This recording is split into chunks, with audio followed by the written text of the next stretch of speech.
Holy Return of the Kings!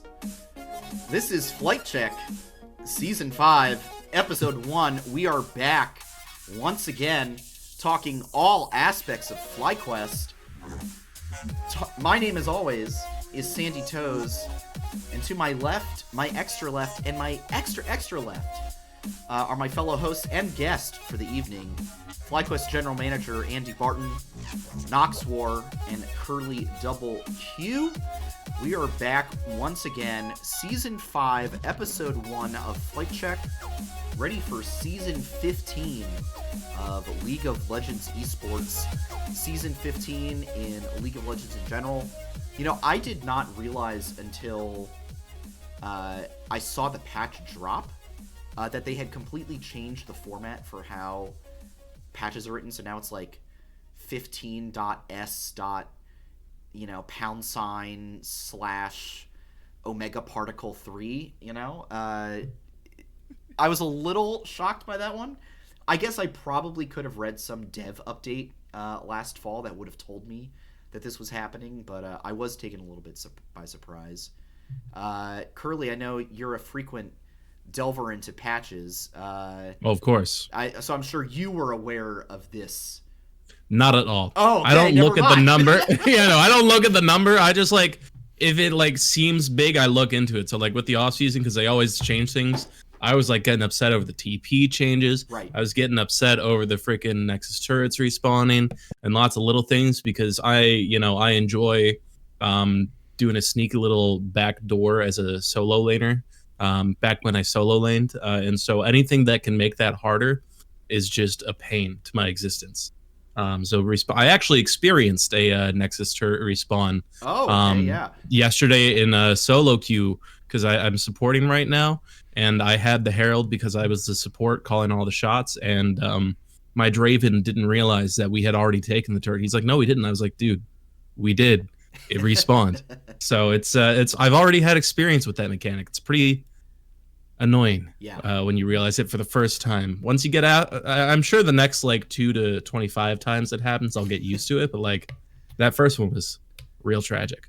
Well, I'm definitely. But hey, more gold opportunities, I guess. Yeah, for sure. I'm excited to see how some of this stuff plays into the competitive sphere. Obviously, I did not watch any Demacia Cup, and I know that LPL started in the last couple days. Last night. I go back. Yeah, I think it started last night. So I'll be interested to go back, and LEC starts this weekend. So I'll be interested to see how competitive play takes some of this stuff into effect, if we even see it. My gut feeling is that it's not going to change a lot until it matters in this random moment, and Vedius is going to be like, "Oh, this is some random one-off occurrence that you never see happen before.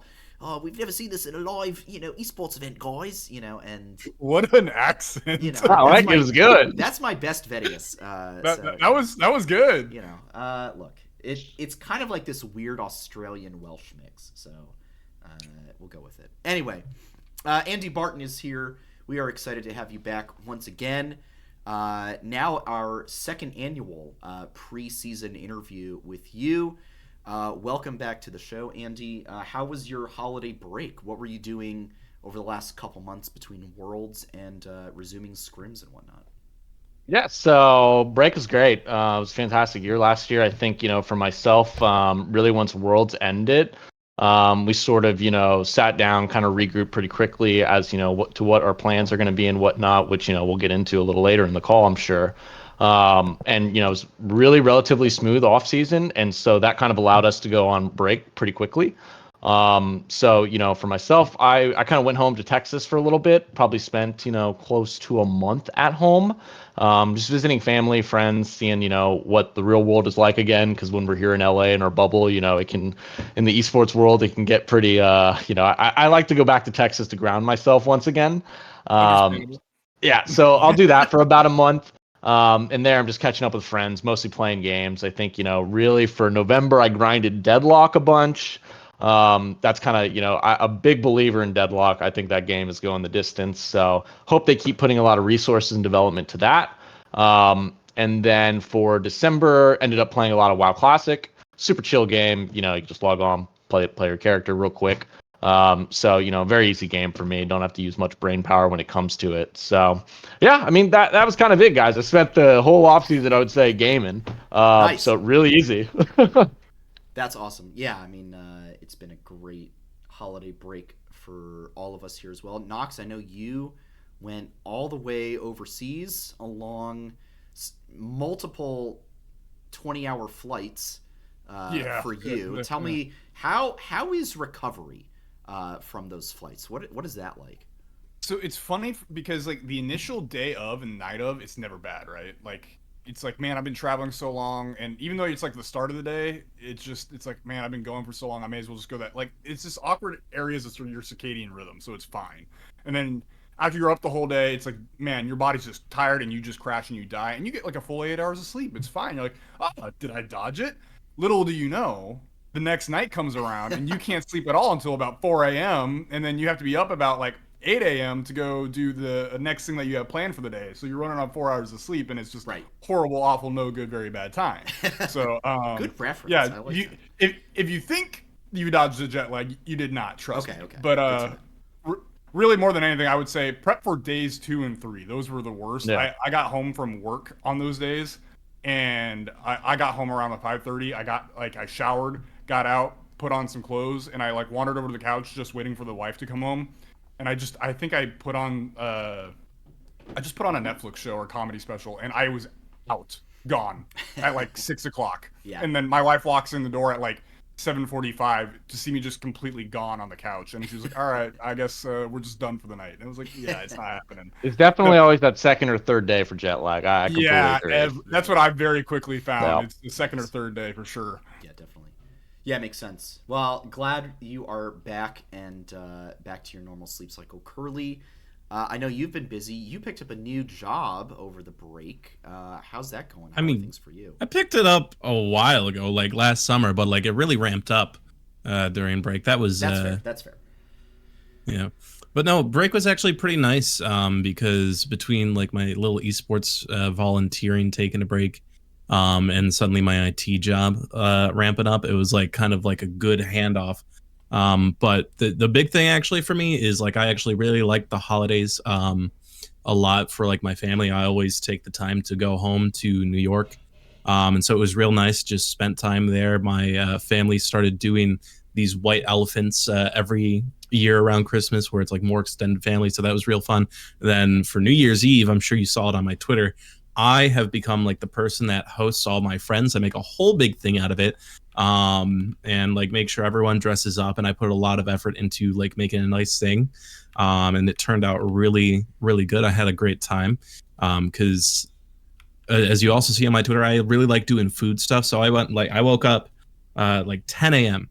New Year's Eve, grocery store, getting this, getting that, bakery, all that stuff.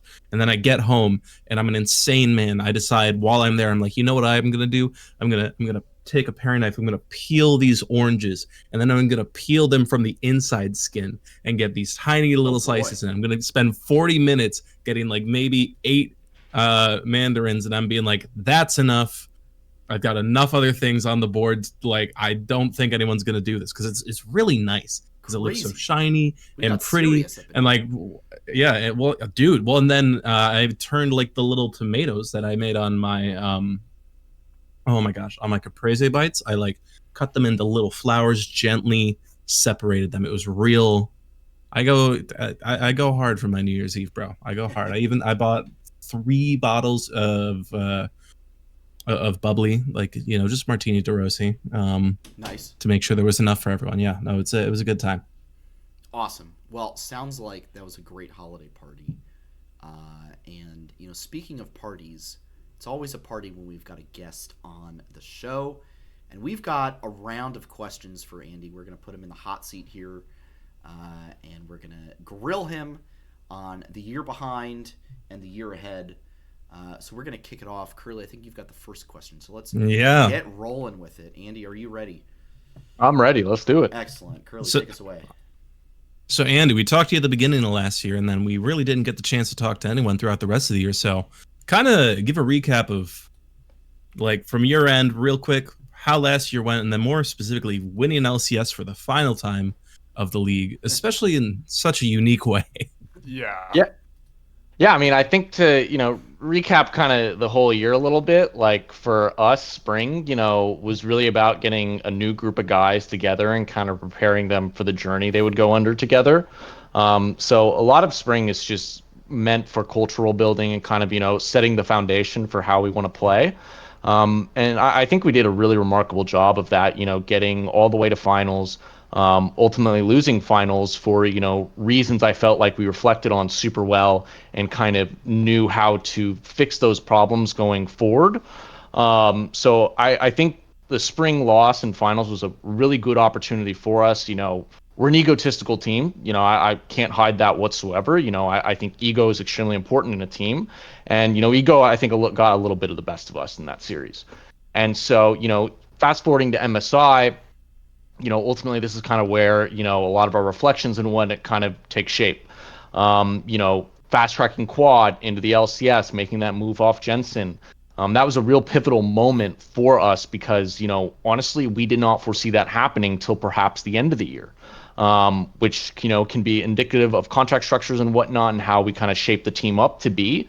So, that's typically that's something I don't really mind sharing per se. And so once we made that adjustment, we kind of honed in on structural changes we need to make going into summer.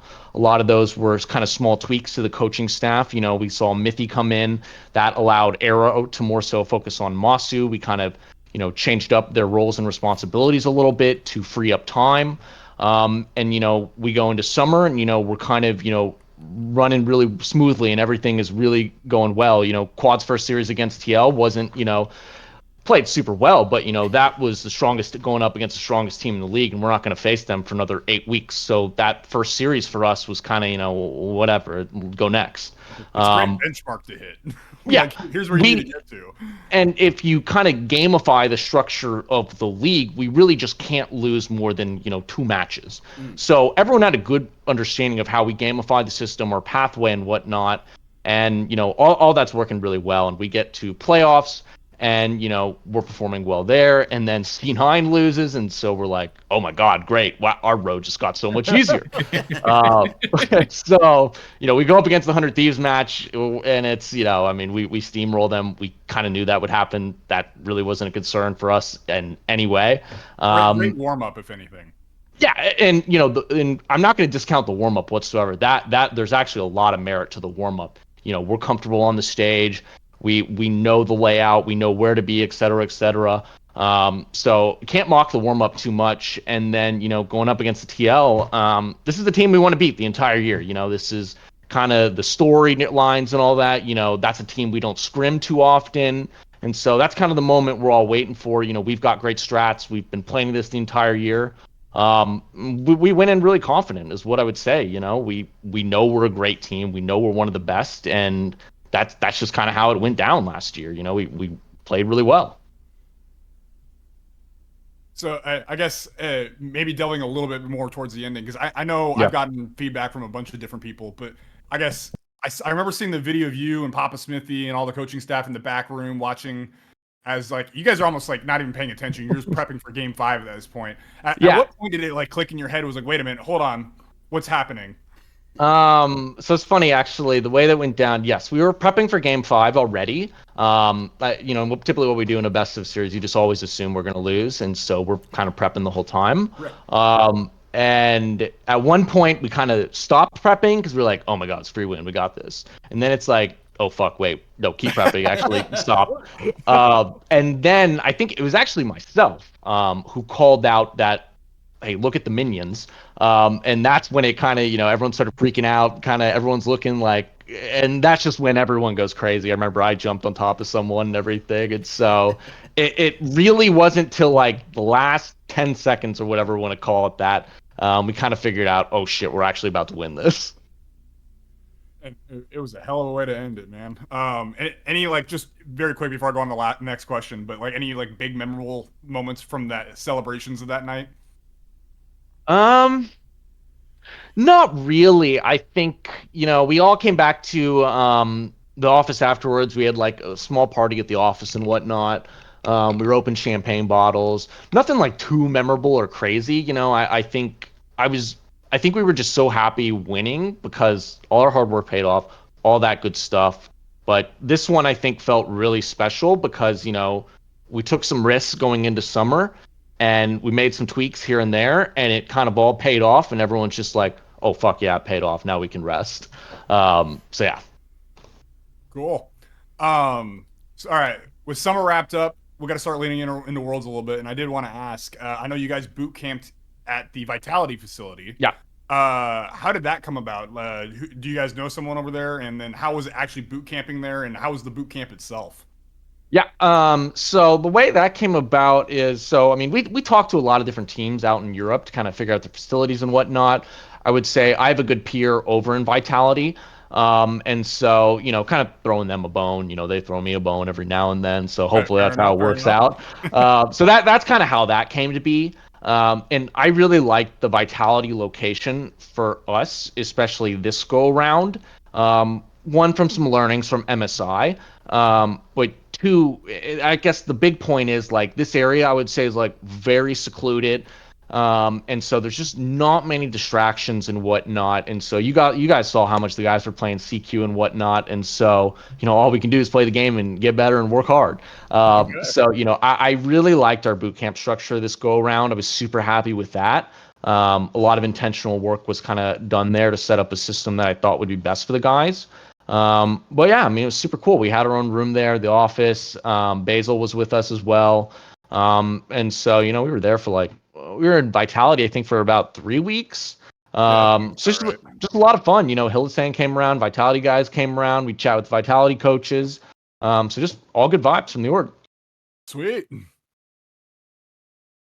That's awesome. I mean, super exciting for sure. I think, going into Worlds, you're going up against some of the best teams, right? You've got, and even there's like teams there that, or teams that are not there that almost like should be, right? Like some of your LPL teams probably almost deserve a spot. So going into that, knowing that you're playing against the best of the best, and then especially, going into the Gen G quarterfinal, how confident were you guys, first of all, like in the Swiss stage, and then going into the Gen G quarterfinal, when really, like, of course, everyone's going to be absolutely saying, NA's terrible. They just watched 100 Thieves get crushed in the play-in, right? Calling us a two-team region. And then, everyone basically saying, oh, it should be a Gen G 3-0. Easy. Oh, they got the easy draw. I think there was video of Gen G laughing and, with excitement because they drew FlyQuest, right? So how confident do you guys feel about Worlds in general, and then going into the quarterfinal? Yeah, I think for us this year, I took a little bit of a new approach at Worlds this year that I was pretty pleased with, and probably think about how to make it a little better going forward. But something that Nuke brought up on one of his interviews was not really scrimming Chinese teams or Asian teams, which wasn't exactly true. And so maybe to dive into the specifics of it, kind of what we did, I would say, is rather than day one, hi, I want to scrim Gen G and T1, please come and own me.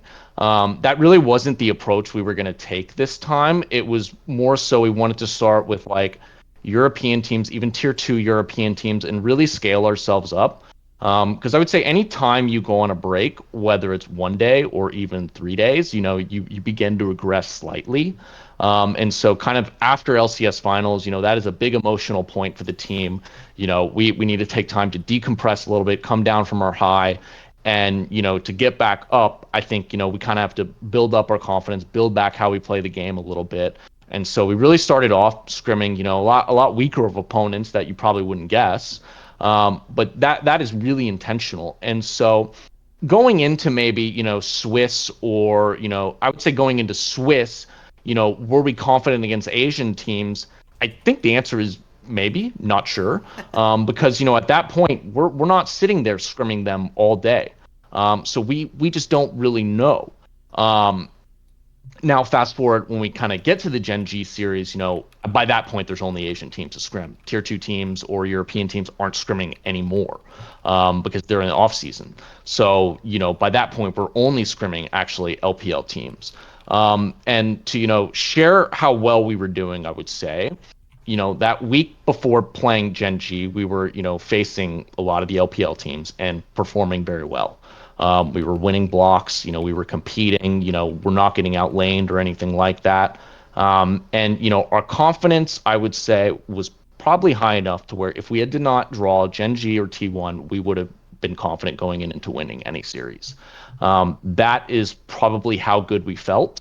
Now, when we draw Gen G, it is like that is one of two teams we did not win. Right. Right. And so, I think hopefully our performance and how, we played against Gen G kind of shows why we were so confident against the other teams and whatnot. And this was without knowledge of Gen G, how they were doing and whatnot. We just know stylistically the way them T1 play, whatnot. Those would be very hard matchups for us, as we saw at MSI, T1 versus Fly, hard matchup. Right. Yeah. So, I guess with hindsight now, looking back, do you like? Well, let's not even say we'll have confidence when you make Worlds again. Is that a boot camp setup that you'd like to do again, where you like level up the team little by little? Like, okay, we're gonna play some ERL teams, we're gonna play some LEC teams that didn't make Worlds, and then we'll start scrimming some other teams that aren't Asian teams that are at Worlds, and then eventually we'll work our way up to Asian teams that are at Worlds. Like, would you repeat that process again, or do you think it's better? I think so. And that's a little bit of my methodology, I would say, when, thinking about our scrim schedule and trying to put it in practice. Now, the truth is, I think it's going to differ region to region. For example, when Worlds is in NA, it was in Worlds in NA in 2022. I found it to be very challenging to prepare a team from NA. So that was a learning I had in 2022. So that's kind of my only fear about Worlds in NA in 2026, I think. So yeah, I'm gonna keep thinking of structures and whatnot, but yeah, that's top of mind. Well, I mean, then the easy answer is just win Worlds this year, and yeah. We'll try. Just do it ahead of schedule, right? I do want to ask, just in terms of like Worlds and scrimming some of these other teams and then results. Were there any teams that kind of like stood out to you as like, wow, they are playing way above their level in scrims and then not performing on stage, or vice versa? Was there anyone that you were like, wow, okay, they were scrim gods or they're stage gods? Anyone stand out to you in that way? No, I mean, I think really one of our main opponents was Fnatic. I thought they were a lot better in scrims. And I thought sometimes unfairly they were getting a lot of flack and whatnot. But again, they were kind of my go-to scrim partners, so I'm pretty biased towards them. And yeah, other than that, I don't think I really walked away from this Worlds going like, wow, that team was really great and scrim's terrible on stage. I didn't really get that vibe from anyone this year, and maybe like just towards Fnatic, but I don't know, not really. Yeah, that makes sense. I get that for sure. Yeah. All right. Well, so kind of after you guys went to Worlds, you obviously went on holiday break. So kind of what happened with the team? What did everyone do over the holiday break? How have they been prepping for the new season? And especially it's a very different season. They've got a whole new structure to prepare for. Yeah. I think really marching orders for everyone post Worlds was do not touch this game. Everyone go AFK from it for like a month minimum. Okay. And that's valid. Who listened to that though? Yeah, none of them. They I knew it. That would That's what we thought. But it is a trick question. They have to keep working, so it's a trick question. Right. Yeah, so most of them went on break. I think all of them did kind of some cool stuff and whatnot here and there. For example, Casper went somewhere to the Middle East for vacation with his girlfriend, checked out the sites there, so that was cool. All of them have some stories and whatnot. But yeah, for like the new season and everything, I think we kind of wait till like December to start talking about it. Then early January, once they start getting games under their belt, I think there are a lot of changes that just you got to have a lot of reps to kind of figure out what is good, what is going on in this game. So we're under that process right now of discovering the game. When did you guys start scrimming again? 2 days ago. Okay, so you guys are still very much. All right, so yeah. No, I'm sorry. We started scrimming the 7th, but we've had a lot of media days and everything, so just not consistently. Right. Got Did it. anybody hop on the PBE when some of the new season stuff was coming out, or? Yeah, they're always hopping on it. Did they make any discoveries yet? I think every day I think our first day of scrims was actually quite hilarious because they're just calling out, "What does this do? I don't know," and no one knows what's going on. Right. Okay, good. I'm just glad that the players are kind of in the same boat as the rest of us. Yeah. Like I think Don't worry, often we're in that boat. we view the players as like, oh, they open up the game client and they instantly know, oh, this will be my build path, and I'll go with these runes, and these champions are the top 5 win rate. And it's like, no, they're just like us. They also have no clue what's going on day one. So that's good to They just have a better job of executing and memorizing. Well, You're telling me that Bwipo didn't instantly know exactly how every little thing worked this season? Well, they also spend 10 If there's someone to do it, it'd be that guy. So they also spend 10 to 14 hours playing the game, while I spend 10 to 12 hours either commuting to my job, working, and then commuting home, and then also cooking dinner. So I think they've got a little bit of an unfair advantage in terms of time they have to invest in. All right. We'll keep it rolling here. Yeah, new season, new year. Definitely some things to be excited about. Lots of changes on the horizon, especially, one, the LTA. I mean, how are you feeling about the rebrand? I mean, it's been LCS for so long. I know, public sentiment has been kind of like mixed. I'm sure you're sad to see the LCS, as a brand go away. It's been such a core identity. But how do you feel about kind of some of the new bits and pieces that are coming along? Yeah, I think it's crazy to think that, I've actually been part of the LCS now since it started back in franchising 2018. So it's kind of cool just reflecting on being here for that journey a little bit. And then, now this kind of new journey, more or less, is undertaking. I think for myself, I'm probably still going to call it the LCS. Just I still call NACL my academy team. So, I just keep calling it things of the past. But I'm excited for the future. I think, the league needs these types of things to continue to, I don't even want to call it expand, but just to, almost keep relevancy and whatnot. We need ideation and whatnot. So I really applaud Mark Z. I think he's done a phenomenal job with a lot of his ideas, a lot of the things he's putting forward. So, I feel good knowing that, there's someone very honest in that chair, really trying to push forward the league. So that has been really exciting for me. And then, just as far as the other stuff go, the marketing is not stuff like I pay too close attention to. I really hope they crush it there. I do hold a little bit of concern, whatnot, as those older fans probably going to go, what is the LTA? And that's going to create a little bit of shock of some type to them. So, that's probably my only concern is just, those old fans, what is the LTA and how you retain them. Because I don't know necessarily if we're going to gather new fans, but, maybe it's from Brazil that you're gathering them and those are counted as new fans. So I'm not sure, but, I think in general, I'm excited. Yeah. I mean, it's all very interesting, very new. And then it's not just kind of the Americas that have had some changes, but overall, we're now globally on this 3-split system with the first stand tournament being introduced, and then the Fearless draft. So how are you feeling about those competitive changes? Do you think it'll be good? Do you think it'll be neutral? Is it just kind of how we have to see? I'm really excited for Fearless, and only because, and I'm not going to say we're going to be the best team in it, but I think the most creative and intelligent teams from a drafting perspective should hold an edge. I've generally always thought that in MOBAs, and so I think now it's a little bit more heightened. And I probably have some theories and whatnot I could get into. I don't really want to dive into them too much. But I'm very excited. I think, I also built this team with kind of the concept of last year that they can play Fearless. Something coming into league that I always found to be bewildering was why players can't play a lot of champions in different roles.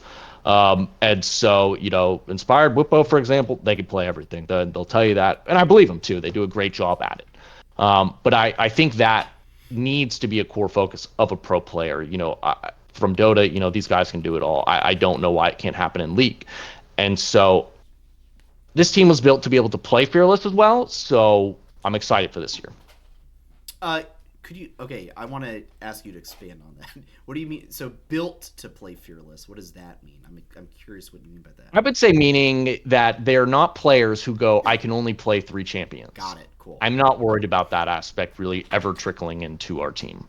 Obviously we can sit here and talk champion pools. They're minute examples. But, we ask Bwipo something, he'll play whatever we want. So, well, we knew that. We were very well. But you were not going to get to a game 5, and, Quad's going to be like, well, I'm all out, guys. I'm tapped out on champions. Yeah. We're not going to see Busio Azir or anything like that, though, so don't worry. Oh, man. Why not, though? But why not? I mean, that sounds great to me. I'm very excited about that prospect. Yeah. I have They'll no break it out idea what that implies. They'll break it out in Split 2 where it's round robin and it's not so do or die, Yeah, I mean, that's the scary thing, too. My team will absolutely do something like that. Yeah. Best of 1? Oh, let's break out the random pick that we... we have to win? Oh, yeah, let's put it all on the line right here. Let's bust out our secret strat that we've been sitting on for 2 months, guys. Let's do it right now. I mean, that's how it felt when we pull out the fiddlesticks against Gen G. It's like, oh, now it's time. Oh, now? Okay. I guess we're... It's like a real Leroy Jenkins moment, Yep. It's like, time's up. I've been sitting on this for too long. Let's do this. I agree. Yeah, absolutely. I mean, here's the thing. I saw that. I instantly flashed back to Inspired on Rogue. So yeah, it is a Leroy Jenkins moment. I heard Meta going Crowstorm and everything. Yeah, it's so funny because Fiddle, that's something we've had since 2022, and just had it in scrims all the time. Play at game 6 or something like that. It just took him so long to pull it out. Yeah, makes sense. I do want to ask you, so first split is pretty straightforward, just a straight tournament bracket. Second split, also straightforward. It's the kind of thing we've seen before. Split 3, I've had to watch the explainer video several times. I think I finally understand it. When you saw it, do you feel like this is a good competitive format? Do you think this is... Because to me, it feels kind of bad for teams that, okay, they got knocked out. Maybe they didn't make playoffs in Split 2, so they haven't played for a while. And then they come back, and then they're gone after 3 or 4 weeks. Yeah. Kind of feels bad. It's either, I guess it's kind of a, put up or shut up kind of thing. But I'm a little concerned about what it's going to do for some of these teams and how much investment they can put in. How do you feel? Yeah, I mean, this was a concern. I've gone back and forth with this concern a lot, and I like it, and I think I'm biased because I've always made playoffs, I guess, and we've never put together a bad team or stuff like that. Never had to worry about it before. It's not my problem that other teams can't get their crap and together. so I feel incentivized to push for a type of structure like that, where I know my team will probably get the most screen time, the most ROI for our investment, et cetera, et cetera. So that can be a reason I do push for it. Now, for those other teams where it's put up or shut up, I think something like that was necessary a bit ago when you had teams like Immortals not doing anything and collecting their check every year. So it's timing wise, it's interesting. I would always be for it because I know I'm not going to put a bad product on that field. So that's kind of how I view this type of thing. But I would say, just like you though, when I saw the video and what the format is, I had to watch it 10 times because I said, how are consumers going to understand this? I don't even understand what this is. So I think for me, I know the second split does have impact going into third split, so that's when we're going to sit down to really understand how to kind of gamify it. But from the way I understand pretty quickly and the way I might like it immediately is my team is going to get kind of breaks while ramping up to that kind of final stage. Okay. And so there's different ways. The teams that will do well are going to figure out, how do I get my guys ready for this kind of up and down, performance levels. That makes sense. Okay. Yeah, I could see that for sure. Really fast as well. Just while we're on the topic of those split formats, split 1, it's best of 3, and then the round 3 is a best of 1. Is that correct? I'm not sure. I think it's the only thing I know is BO5 for the finals. Thought it's BO3 the whole way. Yeah, because what I was seeing on Leaguepedia, maybe Leaguepedia has it wrong, or maybe the sources are wrong, but at least on the Leaguepedia graphic site, it has it as best of three, and then the qualifier match to go to Brazil to go face the Brazilian teams is a single best. Well, it's a best of one versus the 2 upper bracket teams, and it's a best of one for the 2 lower bracket teams for the 4 teams total that'll be going to Brazil. I think so. I wasn't sure. Slightly. You're I don't, kind of. I don't think that could be right because then we can't do Fearless. Well, I think so it's actually. I don't know. Maybe Leaguepedia just has it wrong, but that is the current graphic that I am looking at right now. I'm looking at the same on site. one, and like round 1 is all best of 3s. Losers round 1 is best of 3s, but then round 2 is the actual qualifier matches. Is what it looks like to me. And yeah, then if you win that upper bracket. I think the round 3 might be only for, like it's a best of 1 for seeding. It's a seeding, which just feels weird to me. Yeah, so I don't know if that's true or not. It's kind of whack, but it's kind of a side tangent. The instructions my team has top 4. Don't care how we get there. I need top 4. I just wasn't sure if you had definite information on it or not, with you being a little bit more involved. No, and I probably do somewhere, but I think the reality of how Split 1 we're approaching it, we need to get to Brazil. That's, kind of the first phase of this split is, I don't want to say just coasting by or get to top 4, but, Brazil is kind of when that boot camp will start again and we kind of push pedal to the metal. Right. Yeah, I mean, that makes sense. Now, speaking of Brazil, I recall that at the end of the season last year, the academy teams from NA went down to Brazil and proceeded to get a little curb stomped by the Brazilian academy teams. Now, I just want to ask you how you feel the relative power levels are going to be like, because I think a lot of concern that some people have had is, NA is just going to march down there, and maybe the top 2 Brazilian teams will put up a fight, but it's just going to be like a bit of a curb stomping otherwise. Like, do you feel like that's going to be accurate, or are the Brazilian teams better than what they have shown? It's fairly accurate. It should be accurate. I think the best showing will be ideally one of those teams can, punch up above their weight class and kind of knock one of the top 4 NA teams down. I really can't see more than one kind of going past an NA team, and it'll take a little bit of luck. I do think there's a big kind of power difference between the 2 regions. Okay. But, we'll see. You never know. You never know. That is for sure. All right. Enough about format. All right. But we're sticking on the topic of LTA a little bit. I did want to ask, because this was such an odd season of, you have 100 Thieves, who's now a provisional guest slot team. You have Disguise coming in. You have Lion coming in. Immortals has left. Energy after acquiring CLG, and then just pumping and dumping basically, which is just frustrating to see. To be fair, I don't know if Immortals was ever really in the space to begin with. Let's be honest. Yeah, also fair. Either way, there's been a lot of change that's happened, and so obviously different orgs, different mindsets, different players coming in. What did you think of the overall LTA offseason? The players that came in, the players that left, maybe some of the coaching staff that came in.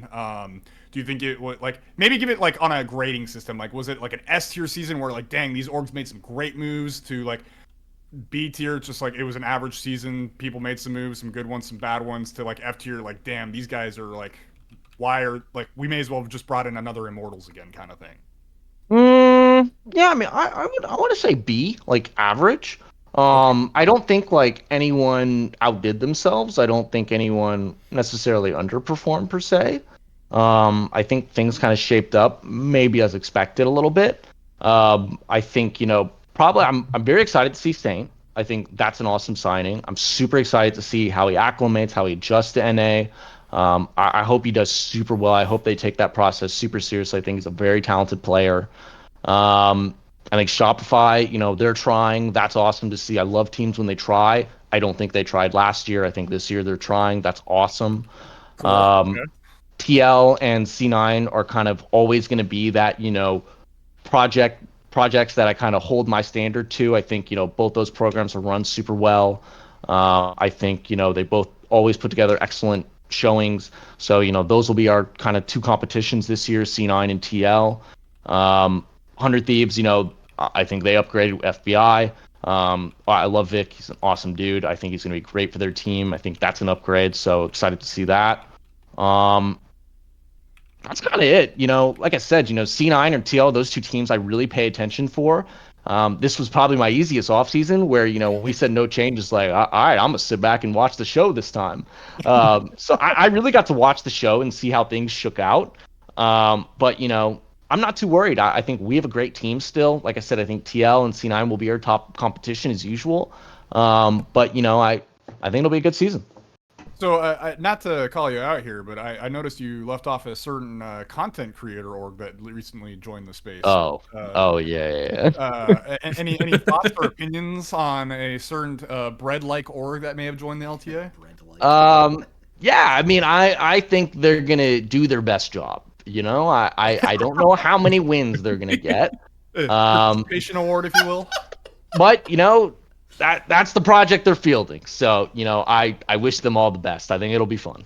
Oof. Okay, fair enough. I just I wanted to make sure we had a coverage of all teams that were currently participating in the LTA. We have discussed all teams equally and fairly. May I add? Yes.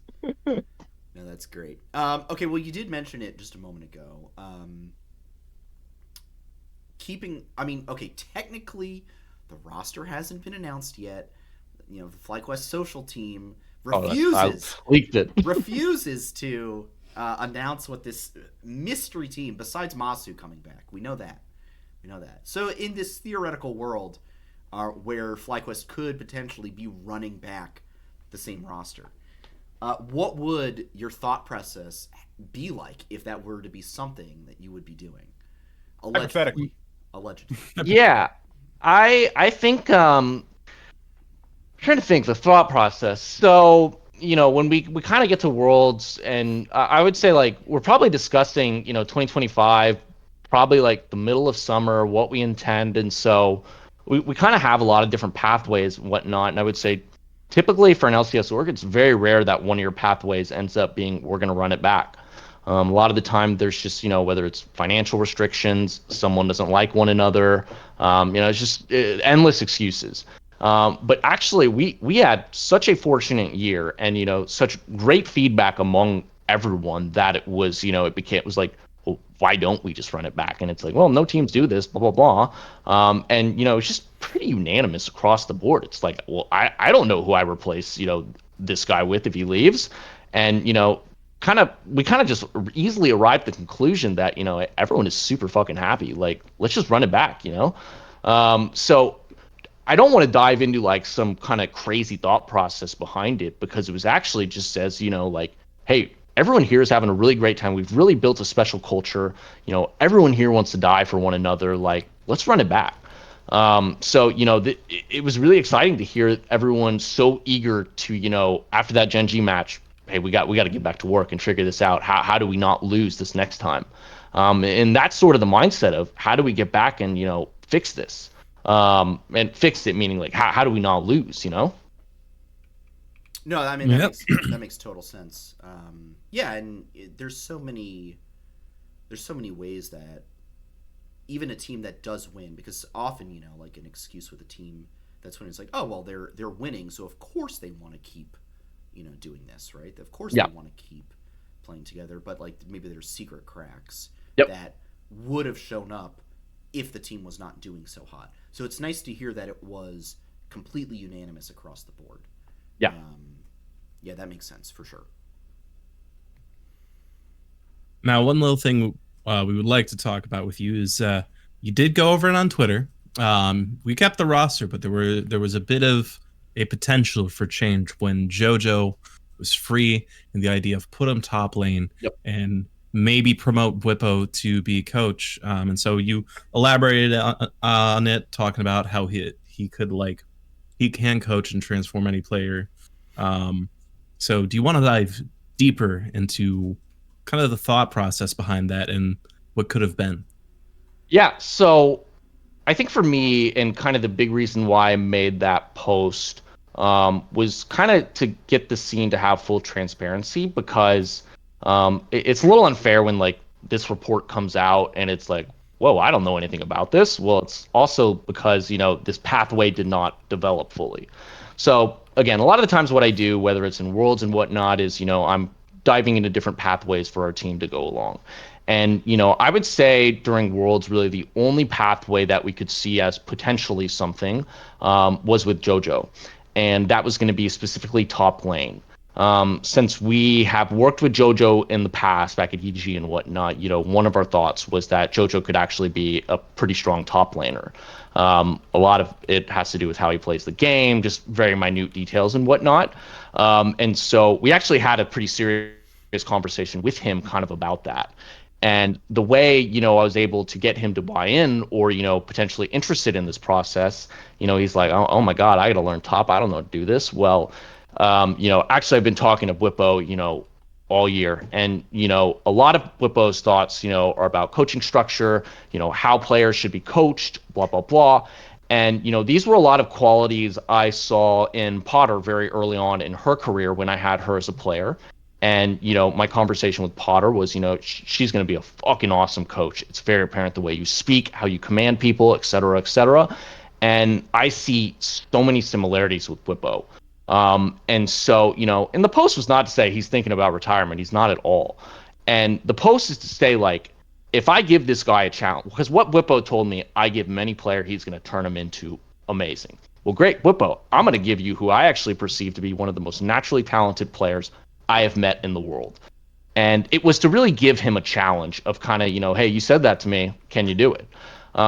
And so the thing is, we didn't actually get to that point to where I could ask him kind of that question after Worlds. And so that's why I felt a big need to kind of make that post, because I was going to challenge Bwipo kind of at the end of it. And we don't really know how that would have gone. Maybe Bwipo would have wanted to play. Maybe he would have undergone the challenge. There's a lot of different things that could have happened that we really won't know the answer to because we just didn't get there. But, at the end of it, Bwipo was super appreciative of it. And, him and I had a lot of good conversation about it. And so there's no ill will between any of us on the roster or anything. The thing I told the guys was, you guys know, I think this is an extremely talented player. Everyone knows that in the whole room where we're at. And, Jojo knows that as well. And he's going to absolutely crush it at Koi. We could not be happier for him. And he'll always have a good relationship with everyone here at the org. So, it really went, it didn't work out. And, it could have been great. But, we're still confident running back the 5. That was kind of the intention and whatnot. We had a cool idea with Jojo. It didn't work out. But we're super excited to have Bwipo back. And, there was no, we're not worried about it. And honestly, it's going to just be all the sweeter for when FlyQuest meets him at Worlds and you get to squash him on a European team of all teams. Oh, 100%. That was my 100% line. That was absolutely the next thing out of my mouth. 100%. He knows too. I mean, we're going to be gunning for him. We'll see him at Worlds, so it'll be exciting. Yeah, he's got to put up. He's got to put up now. He's been clocked. He better be ready for it. Yeah. I mean, he got clocked last year. He learned his lesson. So, if he wants to take a swing again, I'm happy to. Yeah. Yeah, just camp the one Canadian in the European League. Hey, all I'm gonna say is he decided to go to the 4th best region because NA has had 2 teams into quarters the last 2 Worlds. EU 0. So look, who really is the 3rd best region? I think we all know who it is at this point. It's us, baby. It's us. Sure. Speaking of being goated regions, I guess obviously the mindset is a lot different now that the org has got. Not that there's any more LCS championships available anymore. It's now LTA. But now that the org has its first championship under its belt, and now that it's also made its 2nd appearance at Worlds, one of which was now a quarterfinals appearance for the first time ever, it's kind of hard to want to try and re-achieve the exact same goals because those goals are a lot to ask for. Not to say they're not unachievable. Clearly, you guys already did it. But I guess from y'all's standpoint and y'all's perspective, what are the goals for FlyQuest this year? What do you guys want to be able to achieve going into 2025? Yeah, I think as you mentioned, repeating that exact success is going to be tremendously hard. But last year was important for me in terms of really kind of setting our foundation for what's acceptable, what's not. We are going to be an org going forward that, it's not going to be, are we going to make we will make playoffs. We're trying to move that bar up and up and up where it's, this year, it's going to be, hey, of course we're going to be in finals. If we're not there, then we might as well just leave the building. And so we did a great job of really kind of setting that framework last year of this is unacceptable. We have to be better. So for going into this year, I think we're kind of on the mindset of we need to be making 2 out of 3 of those international events. That's going to kind of be my bar minimum. And with that in mind, that actually means winning 1 split. It could be winning 2 splits. That's just kind of how it has to be now. We actually have to win multiple splits if we want to make international events. So really for us, 2 wins is kind of what we're going for. We had a kind of great first onboarding day cultural kind of session where we kind of talked about our goals, what it means running it back. Our goal is to kind of create that dynasty. When you look at TL, them winning 4 times, why not us is sort of our mantra for this year. Okay. We kind of proved we should have won it twice last year. We all sit there and say, hey, we screwed up in spring finals. We came with an ego. We screwed that up. We did it well in summer. So our worst enemy is oftentimes ourselves. That shouldn't be shocking to anyone. And so, we just kind of got to work on, fighting ourselves. Cool. All right. So I like the very introspective look more than anything. It's not worrying about anyone else is doing. It's not worrying about TL or Cloud9, the moves that they're making or who's going where. It's just we just got to lock in, and that's very reassuring to hear. I like that. That's the mindset going into the season. And I think what's healthy about that is it's not just like some bland like, oh well, we want to make worlds. Oh, we want to win LTA. It's so much more of like a self-improvement mindset where looking to get better every day. And I mean, I'll be honest, you sound like a classic NFL head coach. At the press conference podium, being asked like, well, what do you want to win? Well, it's like, okay, obviously everyone wants to win the Super Bowl. Mm-hmm. Everyone wants to win worlds, but like, what are you doing on a day-to-day basis to get there? And so I appreciate that. I really think that is an important mindset because I've seen it with multiple players where they expect just to be at Worlds every year and they'll miss it because they didn't take the steps to get there. And so that is really important for us. Our guys expect to be playing that international competition. Well, you're gonna have to do the work to get there, and you just can't lose sight of those steps to get there. Totally. Is there anything specific? We love specificity here on the show. Anything that FlyQuest fans can look forward to this upcoming season from the org, yourself, players, anything come to mind that we should be on the watch for? Oh, like I said, I wasn't working for the past 2 months, or I'd be paying better attention. I think they're going to be announcing the jersey on the 18th. Which I don't know if that's public. Maybe I'll get in trouble. But that's coming soon. Okay. Friday. Mimi says Friday. Don't worry. There's not enough people watching the show for it to be a true leak. So. And then this I is do now think our biggest Reddit. Yeah. I do think they're also going to be announcing a year-long charity initiative that we'll be doing. I think there's more details to come on that pretty soon. Numi, you can yell at me if I'm saying something wrong. But I think that announcement will be coming very soon. It'll be an annual type of charity, so we'll do that. And then other than that, guys, I think we're really just getting back to work. We started scrims back on the 7th, so I'm sort of myself just kind of getting back into the zone. Figure out what I got to do, blah blah blah. So yeah, I don't really have too much more. Absolutely. One final question to kind of, I mean, this is like running it back. Yeah. You don't really have to start from square zero, which is really nice. You've already got the relationships. You have a lot of the trust built up already. Do you feel like that will be an advantage for you guys going into this year? Oh, it absolutely will.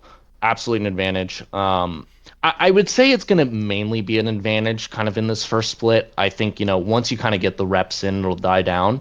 But again, I actually don't know how big an advantage it is because remember, for the past 2 months, we haven't been touching the game. And, based on the past week of scrims, I'm already ready to die. So, we gotta get back there. We're slowly getting our way back. Yeah, that makes sense. No, thank you for all that. All right, so we're gonna be wrapping up here. Is there anything you want to say that we might have missed, should have asked you, anything like that, that you want to say to the fans, to your fellow coworkers at FlyQuest, anything like that at all? No, I don't think so. I thought last year was super awesome. We did so much work to really set this org up for success going forward. And so, this year it's going to be about honing in a little bit and just making sure those foundations are really set. And, I'm excited for the year to get back. We got all the guys in the office. The vibes are already great. We're already memeing and whatnot. So I'm just excited to see how the storylines develop. What are the good pieces we can give you guys to start talking about having fun with the league. So I don't have too many good storylines yet. We're literally just waking up from our 2-month naps, and so we'll start cooking up memes and getting the league excited again soon. Awesome. Well, something I'm excited for that I'd like to kind of ask about is we kind of had a season-long dance with Team Liquid last year. Yeah. And so I feel like that's a storyline that's kind of going to be right in the face. Are you looking forward to another year against them? Do you think that rivalry will uphold? Because they're the only other roster that stayed the same. Yeah, I think it's going to be FlyTL kind of neck and neck. I think you got Impact over there. Impact and Inspired have great relationships. I think just our whole team. I'm not going to say we get along with them, but it's just there's a lot of they want to go at each other. So it'll be a fun year with us. I'm looking forward to the rivalry. It's going to be a great year, and you can follow along this entire year with Flight Check. We will be here almost every Monday night, usually at 8 p.m. Eastern Time, right here at twitch.tv/FlightCheckCrew. Thank you, everyone, for tuning in to the season premiere of Flight Check. Draw show is this weekend, this Friday, Saturday, Sunday, something like that, I believe. Saturday. This Saturday, so we will find out FlyQuest's first round opponents in the first ever iteration of the LTA Split 1. Here's hoping we get disguised right off the bat. Yeah, I was about to say, you already know who I want. Disguised or bust, baby. I'll take it, Now, actually, do you know how the draw show works, or is that public yet? I don't know how it works. Okay, I think I'll be going to something tomorrow and probably get an idea. Yeah, got it. Okay. All right. No worries. Well, we'll find out. That'll be Saturday for the draw show, and we'll be getting some analysis in on how FlyQuest might just do this season of LTA. And so you can follow us on Twitter for all of our reactions and thoughts to that. You can catch the show at Flight Check Crew, myself at SantosDB, Nox at NoxWar with 2 R's, and Curly at Curly_QQ_. Please do make sure to hop into the Flight Check Discord as well. All kinds of esports discussion and otherwise taking place in there. If you missed any part of the episode, the VOD will be up on YouTube tonight or tomorrow morning. And if you like the audio version, it'll be up on Spotify as well. And wherever else you get your podcasts. If you're watching or listening to that and want to catch the show live, we do broadcast the episode, like I said, usually every Monday night, usually at 8 p.m. Eastern Time, right here at twitch.tv/FlightCheckCrew. With that, Noxwar, first shout out of the year. I'm going to throw it your way. Sorry, Curly. It has to go to somebody. And I went on random.org and I flipped a coin. I flipped a coin to see who would get it. Noxwar, it landed heads for I won the Noxwar. coin flip. I'll take it. So any final shout outs, notes, or plugs from you, Nox, before we wrap up? Obviously, big shout out to Andy here. Thank you for coming on the show. I know you're just now getting back in the groove of things. I know it's probably one of the busiest times of the year for you, trying to get everything back under foot again. So thank you for coming on and taking the time. Shout out Sandy and Curly. It's good to see you guys again. We'll talk some more after the show and catch up a little bit. It's been a little bit. Other than that, I'm ready for 2025, baby. Let's bring on the LTA. I'm ready for some new leagues, new teams, new players. I'm excited for it. Let's get it. All right, Curly, how about you? It's your time to shine. Yeah, I mean, my 2 shout-outs are going to be, number 1, I'm going to shout out one of my favorite streamers, Jay LeRae. She's been making this transition to YouTube content lately, but over the holidays, she just, was real kind to her community, sent me stickers and everything, and last week we had, a whole league game night thing impromptu. So if you want like a real cool corner of the internet to go to when we're not live, JLaray is a great streamer. But then I also want to shout out the FlyQuest staff because now that the season's starting up, I've already started to talk to some of them, and you guys have always just been real nice to me. I'm very excited to be able to work with you guys over the season in the best way we possibly can, and just see what you guys put out there, particularly Carly Bot. I'm a huge fan of the merchandise she puts out. 100%. All right, Andy, your turn. Shout outs, plugs, what you got for us? No, I think for me, really shout out to the team. All the staff came in last week, coaching staff, Tanner, players. Super awesome seeing everyone again. I'm excited for Scrims to start back in 2 days. We got Media Day, Riot Media Day tomorrow, and then let's get back to work, boys. I'm excited. Excellent. For myself, just shout out to Andy, Knox, and Curly for the show. Always great to be back. Running the roster back, running the Flight Check hosts back. Believe it or not, there are 3 hosts of this show. It's crazy. Some people would not believe that if you ask them. One personal shout out. I'm actually going to be trying to do a little bit of streaming on the side here and there, just for fun and giggles. So if I have time, this is my hold me accountable moment right here. I am going to try to do a little bit of streaming tomorrow afternoon. I'm in the middle of playing Assassin's Creed. I've seen that on your Discord. From the Steam sale? No, I bought this like 2 years ago, and I'm okay. finally getting around to playing it. It's the Egypt one, and now I can't remember what it's called. Oh, Origins, dude, Origins. It's so good. I've been playing Origins. I love that one. I'm already through Alexandria. It's a beautiful game. So I might be running that on my stream. So find that on my Twitter. It's going to be twitch.tv/sandytoes_. You can find me there. All right. We will be back next week to talk about LTA, the draw, and everything else. Get some power rankings out there. Very excited to do that. So for now, we'll just say, stay safe out there and bite your teeth. Don't forget to hit the head on the nail. And we'll see you all very soon. Adios, everybody. Have a good one, guys. Yep. Peace, y'all.